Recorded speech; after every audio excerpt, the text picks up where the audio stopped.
Hello అందరికీ, మీలో ఎంతమందికి ఇష్టం కీరా దోసకాయ పచ్చడి? ఇది కీరా దోసకాయ పచ్చడి అండి. చాలా అంటే చాలా బాగుంటుంది. వేడివేడి అన్నంలో ఎలా చేసుకోవాలో చూపిస్తాను. పచ్చిమిర్చి, కీరా దోసకాయ, టమాటా, ఉల్లిగడ్డలు బాగా సన్నగా కోసి పెట్టుకోవాలి. ఇలా తర్వాత పచ్చిమిర్చి, జీలకర్ర వేసి బాగా మగ్గబెట్టాలి.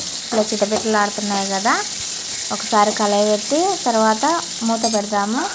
మూత పెడితే మన మీద చుట్టకుండా మూత పెడుతున్నాను.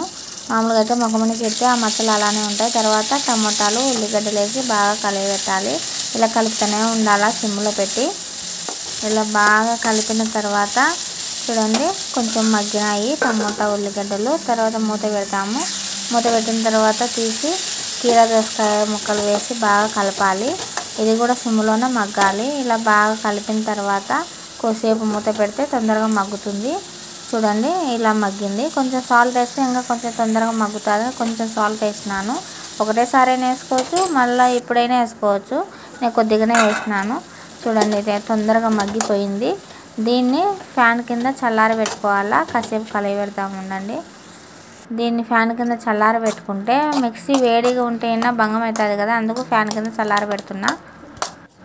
ఇలా చల్లారి పెట్టినాక అన్నీ మిక్సీ జార్లో వేసుకోవాలి.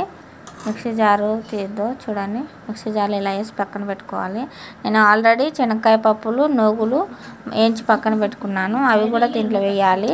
మిక్సీ జార్లో వేసి ఇలా వేసిన తర్వాత నేను ఉప్పు కొద్దిగా వేసినాను. మళ్ళీ మగ్గేటప్పుడే వేసినాను, అవసరం లేదు. ఒకటేసారి వేసినాను. మూత పెట్టి మిక్సీ గిన్నె పెట్టి మిక్సీ ఆడిస్తే అయిపోయా.